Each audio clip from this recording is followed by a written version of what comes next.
বাংলাদেশের মায়ের এখন পারে ঘরে ঘরে তার সন্তানকে হাদি তৈরি করুক। মানে হাদির মৃত্যুটা শুধু কিন্তু বাংলাদেশ না, সারা বিশ্বে একটা গণজাগরণ হয়েছে। গত 54 বছর এই যে যাদেরকে আমরা বাম দেখি, যারা বাম রাজনীতি করছে, এরা আমাদের জন্য কি করছে বলেন? এরা কখনোই একটা অন্যায়ের প্রতিবাদ করে নাই। এরা সবসময় প্রত্যেকটা দলের সুবিধাভোগী ছিল। এখন আমি মনে করি কি বাম রয়েছে আমাদের দেশের পরজীবী। ওই যে ছোটবেলায় দেখেন নাই গাছের মধ্যে যে পরগাছা জন্মায়, এই বাম রয়েছে আমাদের দেশের পরগাছা। যেহেতু ওরা কখনোই একটা অন্যায়ের প্রতিবাদ করে নাই। যদি একটা অন্যায়ের প্রতিবাদ করতো তাহলে কি একটা দেশে স্বৈরশাসন প্রতিষ্ঠা হয় ভাই?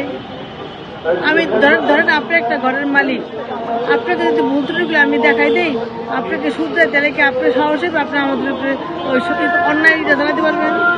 এখন সবচেয়ে বড় ভূমিকা রাখবো যারা আপনার ইয়ং, এই যে এত লোক হাতের জন্য দেখতে আসেন, এটা আপনারা কাজ করবেন। আমাদের তো বয়স হয়েছে বাবা, আমাদের তো সময় শেষ। আমি বড় জোর 20 কেজি নিয়ে আপনার পিছিয়ে দৌড়াতে পারবো, আপনি তো 50 কেজি নিতে পারবেন। তাহলে কারে দরকার দেশের জন্য? আমাকে না আপনাকে? মানে হাদির মৃত্যুটা শুধু কিন্তু বাংলাদেশ না, সারা বিশ্বে একটা গণজাগরণ হয়েছে।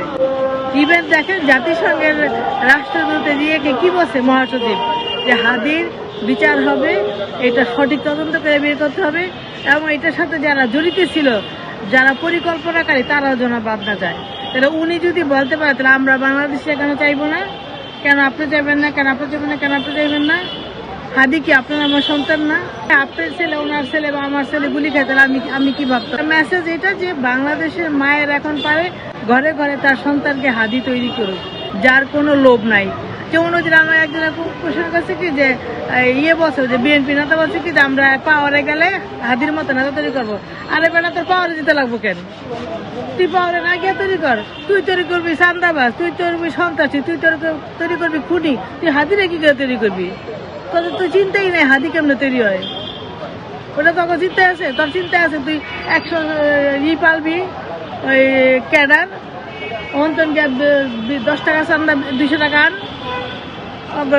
তোরা চলবে এভাবে। তোরা কোনো রুজি রোজগারের পথ আছে তোদের? কিন্তু হাদি শিখায় গেছে যে আমার টাকা না থাকলে আমি কি করে চলবো, আমার টাকা না থাকলে আমি কি করে দেশের সেবা করবো। এটা হাদি সবাইকে শিক্ষা দিচ্ছে। হাদির নৈতিকতাটা এখন এই যে যুব সমাজের এদের দরকার। হাদিকে দিয়ে রাজনীতি না, হাদি তৈরি করতে হবে প্রত্যেকটা মায়ের।